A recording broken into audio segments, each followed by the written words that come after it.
Hey everyone, I've been thinking a lot lately about gay pride and celebrating gay pride and what that's really all about, and I've been having this thought come to me about really coming out and coming alive. And so I want to share my own story of those things, of coming out and coming alive, and as a way to celebrate that everybody has a story. And here's mine. So I didn't know that I was gay, and it wasn't until I was in my 20s that my brother came to visit me.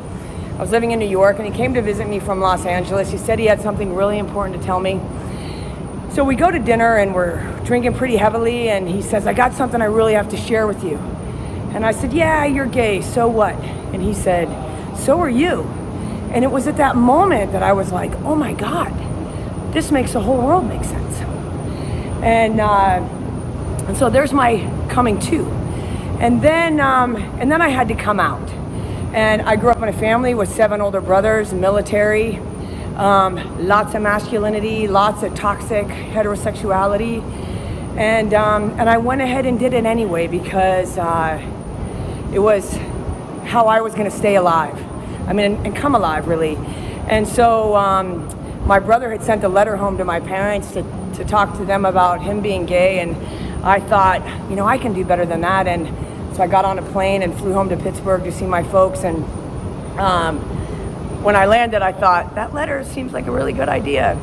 So I spent the day with my parents, and that night, again, had a few drinks, and I had my mom by herself, and I said, hey, you know my friend Kelly? And my mom said, yeah. And I said, we're a couple. And she threw herself on the floor. She said, actually first she said, do you mean you're gay? And I said, yeah. And she threw herself on the floor and crying and saying, oh my God, this is all my fault. And I jumped on the floor and grabbed her from behind and just rocked her and said, you know, everything's okay, Mom. Everything's okay. You know, I'm healthy, I'm happy, everything's okay. And so, my brother Mike had come up from Baltimore to support me during that time. And so the next day I needed to tell my dad, and I was super nervous about that. And so I followed him around the farm the whole day, and we're closing up the barn, and I said, Dad, I got something I really got to tell you. And so, because the approach worked so well the night before, I thought, I'm going to use this approach again. And so I said the same thing, and he said, are you happy? And I said, I'm really happy. And he said, then I'm really happy for you. And I just broke down crying, and he said, you know, I don't know why you kids are so goddamn afraid to come talk to me. And I was like, well, that's maybe a story for another time. But, you know, in this case, I was so afraid you were going to be disappointed.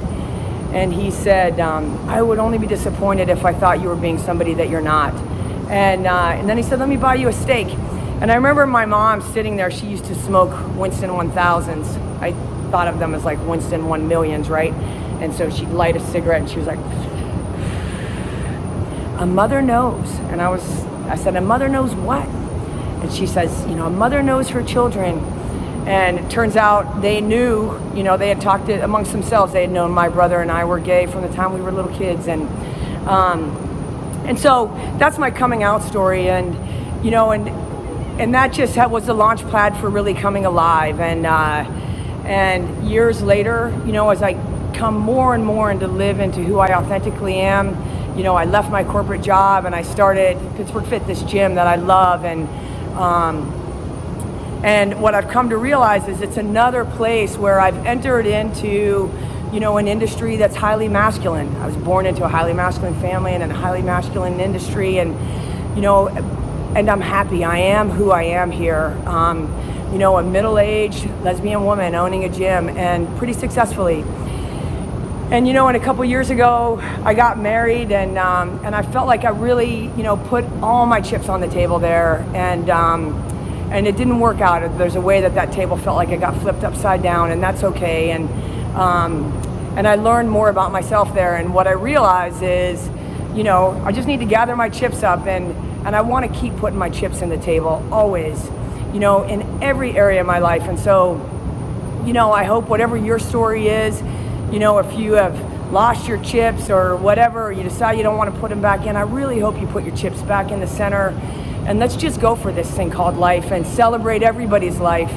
You know, whether you're gay, straight, non-binary, trans, queer, AI, whatever it is, you know, we celebrate you. We'd love for you to come out and hit a workout with us. And if not, it's okay too. Just celebrate who you are.